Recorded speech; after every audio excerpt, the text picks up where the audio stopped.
What is up, guys? Welcome back to the second part of the end of bipolarity. हमारा pol science का जो chapter number 2 है उसका second part है ये. पहले पार्ट में मैंने आपको पूरा बता दिया था कि क्या हमारा सोलर सिस्टम था कैसा, राइट?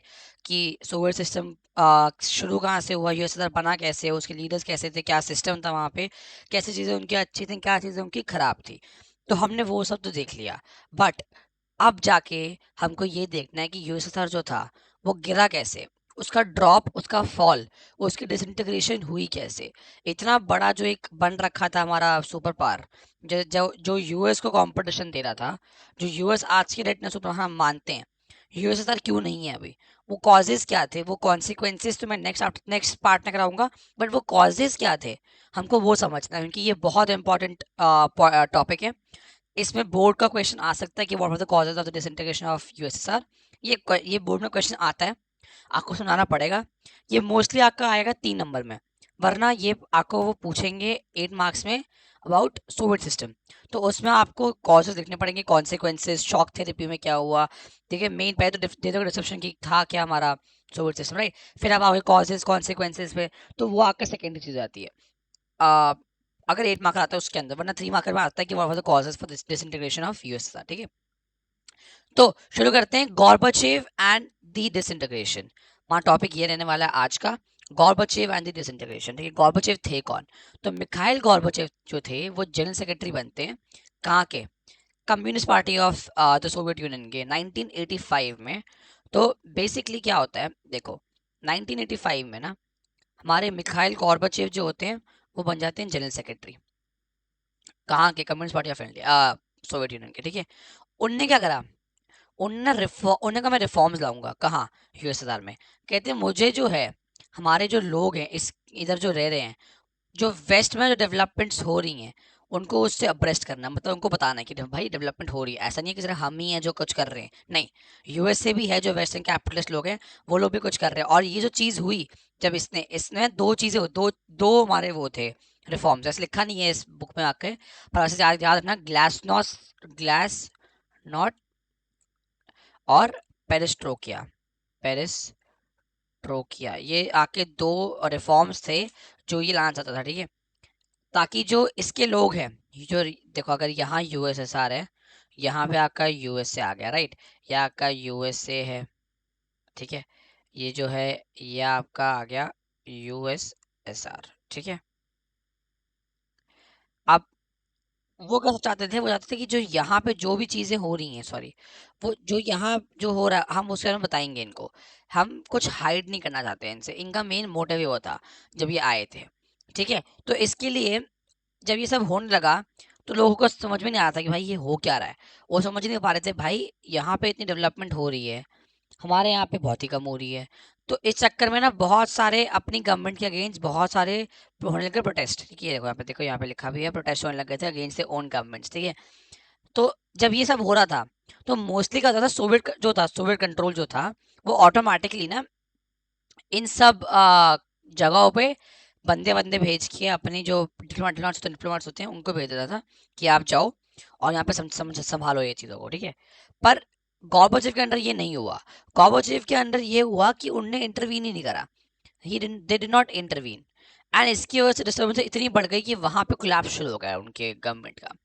इसके साथ साथ गॉर्बाचेव ने अपने शुरू कर दिए पॉलिसीज इनिशिएशन.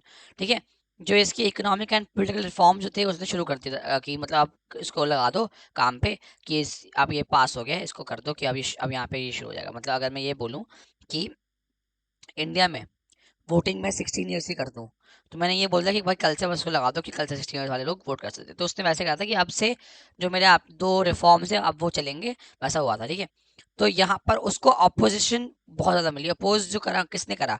जो पार्टी के हार्ड लाइनर्स थे, जो हमारे लीडर्स थे, उनने अपोज करना चालू कर दिया. वो कह रहे थे हमारी पावर आप छीन रहे हो यार, क्या कर रहे हो. इसी चक्कर में एक कोऑप होता है, कूप या कोऑप जैसे कुछ बोलते हैं, कैसे कूप होता है, कोऑप नहीं होता. कूप जो होता है वो होता है 1991 में.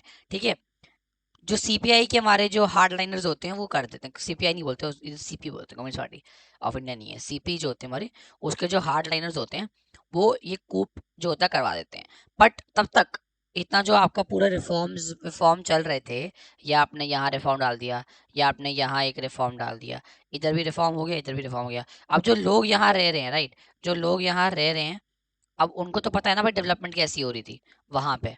तो अब उन लोग को पता लग चुका है, वो कह रहे हैं मेरे को वापस से इस रिजिड सिस्टम में नहीं आना, मेरे को नहीं आना। तो इन लोगों ने उसका गेंद बोलना चालू कर दिया। और उस टाइम पे कौन इमर्ज हुए हमारे एज ए नेशनल हीरो? तो उनका नाम है बोरिस येल्टसिन। बोरिस येल्टसिन एक ऐसे थे जो रशिया के वहां से काफी ज्यादा पॉपुलर थे। एंड उनने इस टाइम पे शुरू कर दिया था ये बोलना कि लोगों की तरफ से बोलना कि हम आपकी ऐसे जो डिक्टेटरशिप है वो मानेंगे नहीं। ठीक है, तो यहाँ पे क्या होता है, जब येल्टसिन जो होते हैं वो एक पॉपुलर इलेक्शन जीत जाते हैं, तो पावर रिलेशंस जो होती हैं वो चेंज हो जाती हैं।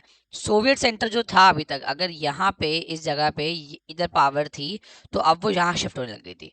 अगर वो सोवियत के पास पावर थी, रिपब्लिक के पास आने लग गई थी। तो ये सब होने लग गया था। ठीक है, साथ साथ क्या होता है 1991 में, अगर आप देखो 1991 में under the leadership of Yeltsin, Russia ने, यूक्रेन ने, बेलारूस ने, 3 मेजर रिपब्लिक्स हैं ये हमारे कहाँ के, ये हमारे यूएसएसआर के। उनने बोला कि अब सोवियत यूनियन डिसबैंडेड हो गया। ठीक है, एंड जो communist party of Soviet union थी वो बैन हो चुकी। कैपिटलिज्म एंड डेमोक्रेसी को हम अडॉप्ट कर रहे हैं as the basis for the post Soviet republics. तो इनने ये बोला जो यहाँ की पार्टी है वो खत्म हो गई है, यहाँ की जो करेंसी है वो खत्म हो गई है, अब जो हम उठाएंगे वो उठाएंगे कैपिटलिज्म, और साथ साथ हमारी वो करेंसी जो हो जाएगी सॉरी सॉरी, जो हमारा यहाँ पे जो अभी तक था कि वन पार्टी सिस्टम वगैरह, अब वो हो जाएगा डेमोक्रेसी के अंदर कन्वर्ट। ठीक है, ये इनने बोलना चालू कर दिया, येल्टसिन ने ये करवाया था। ठीक है, अब इसके साथ साथ कुछ चीजें और होती हैं। देखो, इनने ये तो बोल दिया, ये तो जरूर बोला है इनने कि यूएसएसआर जो है अब वो खत्म हो गया, जरूर बोला।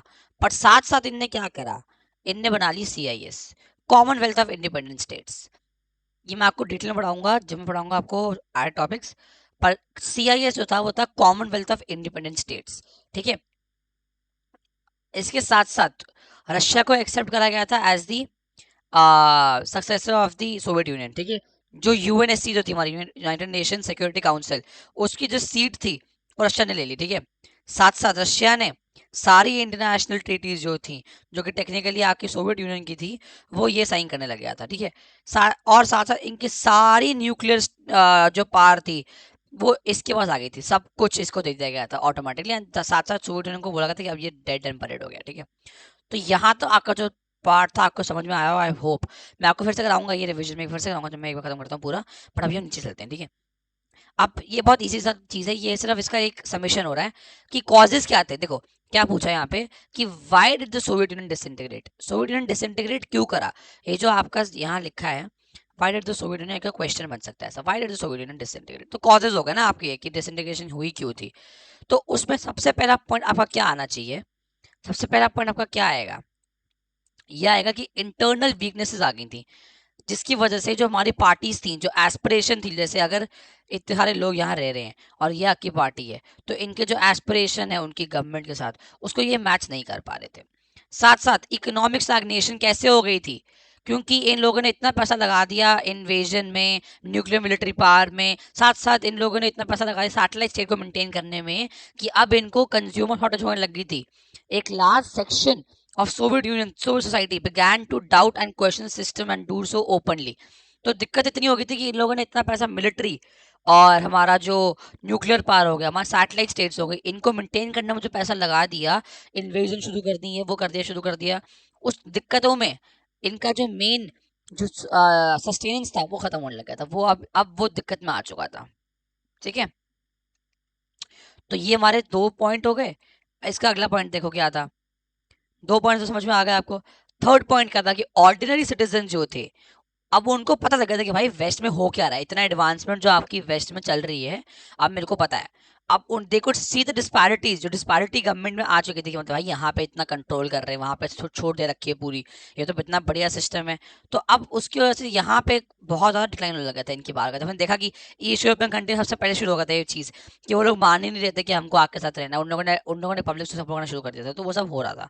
ठीक है, इसके साथ साथ सोवियत यूनियन जो था ना, वो एडमिनिस्ट्रेटिव एंड पॉलिटिकल सेंस में भी हो चुका था क्या, स्टैग्नेंट। इकोनॉमिक स्टैग्नेशन तो हुई, लोगों को पता लगा था कि भाई कितना आपका वेस्ट में कितना ज़्यादा वो डेवलपमेंट हो रही है ना। साथ साथ इकोनॉमिक स्टैग्नेशन भी होने लग गई, साथ साथ हमारी इंटरनल वीकनेसेस भी थी, पर साथ साथ हमारी सोवियत यूनियन जो था उसमें एडमिनिस्ट्रेटिव एंड पॉलिटिकल स्टैग्नेशन भी हो गई थी, क्योंकि जो पार्टी थी वो नॉन अकाउंटेबल थी लोगों के लिए। वो अकाउंटेबल ही, जो भी वो कर रहे थे वो कुछ रिप्लाई नहीं करते थे लोगों की डिमांड्स के बारे में, इसलिए दिक्कतें इतनी ज़्यादा बढ़ गई थी कि अब लोगों को पसंद नहीं आ रही थी ये पार्टी। ठीक है, इसका अगला पॉइंट क्या बनेगा? पीपल जो थे हमारे did not identify with the government, with the system and with the rulers. जो भी रूल कर रहे हैं भाई, जो भी वहाँ रूल कर रहे थे उस टाइम पे यूएसएसआर में जो रूल कर रहे थे, उस यूएसएसआर के लीडर से जो लोग थे हमारे, वो कर ही नहीं पा रहे थे अपने आप को ऐसा कनेक्शन ही नहीं आ रहा था उसमें। साथ साथ गॉर्बचेव ने जो रिफॉर्म्स उठाए थे उससे ये हुआ कि कुछ लोग ये बोलने लग गए कि इसको ना बहुत तेज आना चाहिए था, क्योंकि जो बेनिफिट हो रहा था, यहाँ पे देखो यहाँ लिखा है द बेनिफिट टू स्लोली, जो बेनिफिट हो रहा था वो बहुत स्लो हो रहा था। और जो हार्डलाइनर्स थे पार्टी के वो कहते भाई इतना तेज तू कर रहा है, हमारे हाथ से सारी पावर जा रही है, तो क्यों कर रहा है ऐसा। तो वो इस टग ऑफ वॉर के चक्कर में दोनों तरफ से उसकी जो थी सपोर्ट वो चला गया, public support, public opinion divide हो गया, एंड इसकी वजह से एक और रीजन ये बन गया था। ठीक है, उसके साथ साथ नेशनलिज्म का जो राइज हुआ शुरू, कहाँ पे, याद रखना ये कंट्रीज का नाम याद रखना, ये बहुत इंपॉर्टेंट था आंसर में, काफी हद तक आप ये लिख दो। क्या नाम है हमारे पास? रशिया, बाल्टिक रिपब्लिक में क्या क्या था, Estonia, Latvia, Lithuania and Ukraine and Georgia. इन ये नाम याद रखना, रशिया, यूक्रेन, जॉर्जिया, ये तो आएंगे ही। ठीक है, और बेलारूस आएगा, आपका बेलारूस आएगा अगर आप ऊपर वाला क्वेश्चन देखते हो, आप इसमें लिख दोगे उतना कोई फर्क पड़ेगा नहीं वैसे। ठीक है, एंड साथ हमारे बाल्टिक रिपब्लिक जितने भी हैं, ठीक है, बाल्टिक रिपब्लिक में क्या क्या आता है, एस्टोनिया, लाटविया, लिथुनिया। ठीक है, लिथुनिया। तो इन सब में जो नेशनलिज्म का इमर्जेंस चालू हुआ वो एक फाइनल नेल था and the most immediate cause था for the disintegration of the USSR. तो ये सारे रीजंस की वजह से आपका जो यूएसएसआर था वो डिसइंटीग्रेट हो गया था। बाकी जो नीचे जो ये आपके दो पैराग्राफ आप पढ़ सकते हो नॉर्मली, इतना कुछ इसमें इंपॉर्टेंट लिखा नहीं है, और ये जो कॉन्सिक्वेंसेज है ये मैं आपको कराऊंगा नेक्स्ट वीडियो में। इवन सम कर देता हूँ पूरा का पूरा कि मैंने क्या अभी अभी क्या पढ़ाया, तो मैं आपको बता देता हूँ। देखो हमने क्या पढ़ा, हमने पढ़ा, एक सेकंड, या हमने आज पढ़े कॉजेस। ठीक है, हमारे कॉजेस क्या क्या होंगे? इंटरनल वीकनेसेस हो गई थी, राइट। इकोनॉमिक स्टैग्नेशन हो गई थी। क्यों हुई थी इकोनॉमिक स्टैग्नेशन? क्योंकि इनको न्यूक्लियर, इनको मिलिट्री, इनको सैटेलाइट से इतना पैसा इनने उस पर लगा दिया कि इनके पास नॉर्मल पैसे नहीं बचे थे कि ये सस्टेन कर पाए। ठीक है, स्टैग्नेशन हुई। थर्ड चीज क्या थी? थर्ड चीज क्या थी? The people got abreast of the tech advancement, technological advancements जो आपके वेस्ट में हो रहे थे। इसके साथ साथ फोर्थ पॉइंट हमारा क्या होगा? फोर्थ पॉइंट हमारा क्या होने वाला है, गेस करो। एकदम सही बोला आपने, एडमिनिस्ट्रेटिव एंड पॉलिटिकल स्टैग्नेशन, ये हमारा अगला है। इसके अलावा फिफ्थ पॉइंट क्या होगा? Rise of nationalism. और सिक्स पॉइंट, वैसे ये लास्ट आएगा, फिफ्थ पॉइंट का गॉर्बेचेव के रिफॉर्म्स होंगे। ठीक है, तो ये आपके 6 पॉइंट, आपके नंबर 6 नंबर का क्वेश्चन बना, 5 नंबर का बना, 3 नंबर का बना, 8 नंबर का बने, कैसा भी क्वेश्चन बने, आपको ये ढंग से इसी फॉर्मेट में आंसर करना है कि पहले आपने ये बोलना है कि यार पहले बता देना कि था क्या सुसाइड। ठीक है, हल्का सा पहले समझा देना, अच्छा होता है हर बार। अगर उसकी वेटेज बहुत ज़्यादा है, अगर वो 5 मार्कर से लेके 8 मार्कर से बीच में है, तो आपको लिखने की ज़रूरत होती है, वरना मत लिखना। 3 मार्कर्स में ये 6 पॉइंट्स इनफ होते हैं। ठीक है, कॉजेस में क्या क्या लिखना है आपको, इसी लिखना है फॉर्मेट में। पहले इंटरनल वीकनेसेस हुए, फिर आपकी स्टैग्नेशन हो गई, इकोनॉमिक स्टैग्नेशन हो गई, फिर टेक्नोलॉजी के बारे में पता लग गया लोगों को, फिर आपको पता लग गया एडमिनिस्ट्रेटिव पॉलिटिकल स्टैग्नेशन के बारे में, फिर आपको पता लग गया किसके बारे में, गॉर्बेचेव के रिफॉर्म्स, एंड उसके बाद आपको पता लग गया किस चीज़ के बारे में, राइज ऑफ नेशनलिज्म के बारे में। ये येल्टसिन के अंदर हुआ था। येल्टसिन जो साहब थे हमारे, येल्टसिन, उनके अंडर जो रशिया, बेलारूस और यूक्रेन में जो हुआ, साथ साथ हमारी बाल्टिक रिपब्लिक्स में भी जो स्टार्ट हुआ, ठीक है, जॉर्जिया में, इन सब जगहों में जो दिक्कतें स्टार्ट हुई, दिक्कत नहीं, अच्छा हुआ कि नेशनलिज्म आने लगे, सबको लगा कि भाई यार अब बहुत हो गया, इतना नहीं हम झेलने वाले कि आप इतना हम पे रूल जमा के रखोगे, आप ऐसे ऐसे हमको इसके अंदर रख रहे हो, हम नहीं मानते, हमको ये बाउंड्री लाइन नहीं चाहिए, हम अलग इंडिपेंडेंट हो रहे हैं। तो यहाँ से ये चैप्टर नहीं, हमारा ये वाला पार्ट खत्म होता है। Thank you guys for watching, do like, share, subscribe and turn on the notification bell, क्योंकि आपकी जो नोटिफिकेशन पहले ना, मेरे को पता है कि कुछ लोग को नोटिफिकेशन जा नहीं रही है, तो मैं टेलीग्राम ज्वाइन कर लो, टेलीग्राम में नोट्स डाल दूंगा, मैं ये वाला नोट्स डाल दूंगा, ठीक है। ज्वाइन टेलीग्राम, क्योंकि वहाँ पे आपको सब मिलेगा। मैं आपको वहाँ पे डाल देता हूँ हर बार लिंक, कि मतलब मैंने नया अपलोड कर दिया एक अपना चैप्टर। ठीक है, तो thank you guys for watching. Do like share subscribe, Telegram join करो एंड लाइक कर दो एंड शेयर कर दो अपने दोस्तों में, कि भाई एक बढ़िया सा आपका एक्सप्लेनेशन वीडियो बन गया है, आपका सेकंड पार्ट आ गया है इसका। ठीक है, सब्सक्राइब जरूर कर देना, कमेंट कर देना यार कि पसंद आ रहा है कि नहीं आ रहा, और क्या चेंजेस आपको चाहिए मैं वो भी कर दूंगा। मेंटी और एसक्यूपी पीवाईक्यूज आपके होंगे इस सबसे कुछ समझाने के बाद होंगे। साथ साथ मुझे पता है कि बहुत लोग बोलेंगे कि यार सर वो भी निकाल दो सिलेबस का एनालिसिस, वो मैं निकालूंगा जरूर। मेरे को ना बस इतनी दिक्कत आ रही थी कि हिस्ट्री और पॉल का अभी तक अनाउंस नहीं हुआ है सिलेबस, जो उनकी ऑफिशियल वो है आपका सर्कुलर, उसमें नहीं लिखा था। मैं फिर चेक कर लूंगा, अगर अभी आ गया होगा मैं उसको कॉल करके पहले वो डाल दूंगा, फिर ये डाल दूंगा। ठीक है, तो टेंशन मत लेना, मैं एकदम सब डालूंगा, आप बिल्कुल टेंशन मत लो। एकदम बढ़िया तरीके से पढ़ाई करो, अभी से शुरू कर लो। मतलब मैं क्या बोलता हूँ ना, अभी आप ये सिर्फ सुनो मैं क्या बोल रहा हूँ, आप सुनोगे तो आप चैप्टर को रीड करोगे, आप समझोगे कि भाई अच्छा ये ऐसा हुआ था। उसके बाद जब आप कुछ दिनों के बाद आप शुरू करोगे मेन पढ़ाई, अभी कोई करता नहीं, मुझे पता है अप्रैल में इतनी पढ़ाई होती नहीं है, पर कुछ टाइम के बाद आपको जब करोगे ना, तब आप इसको फिर से एक बार देखना, रिपीट करना, आपको बहुत अच्छा लगेगा, मैं आपको बोल रहा हूँ। एंड साथ साथ में इसका वन शॉट भी निकालूंगा, जितने मेरे पार्ट्स होंगे उनको साथ में कंपाइल करके मैं डाल दूंगा, और साल के एंड में तो नहीं, पर ये एक आध 2 महीने में मैं आपको वन वन शॉट वाली वीडियो भी निकालना शुरू कर दूंगा, जिसमें 30-35 मिनट्स में आपका पूरा का पूरा सिलेबस अच्छे तरीके से हो जाएगा कवर। ठीक है, तो thank you guys for watching, do like share subscribe, bye bye, take care, कर हर मैदान फतेह।